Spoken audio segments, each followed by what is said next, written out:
یه مرغ رو از وسط نصف می‌کنیم و به صورت نواری در میاریم و میذاریم کنار. برای پودر سوخاری هم نان باگت و یه بسته کرانچی رو میریزیم تو غذاساز تا خوب پودر بشه. اگه خواستین میتونین ادویه‌های دلخواهتون رو هم اضافه کنین.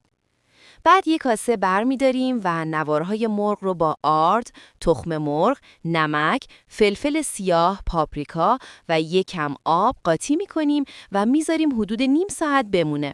وقتی استراحت کرد، مرغا رو میغلتونیم توی پودر سوخاری و میریزیم تو روغن داغ که سرخ بشه.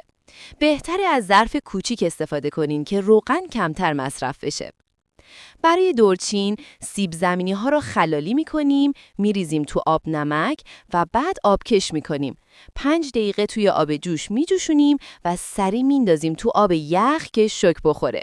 بعد آبش رو میگیریم، یه قاشق آرد و ادویه دلخواه میزنیم و وقتی خشک شد، اون رو هم سرخ می‌کنیم. کنار مرغ سوخاری حرف نداره. و حالا مرغ سوخاری ترد و خوش عطرمون با سیب زمینی طلایی آماده است. حتما امتحانش کنین و بهم بگین چطوری شد. تا یه خوشمزه دیگه، نوش جونتون.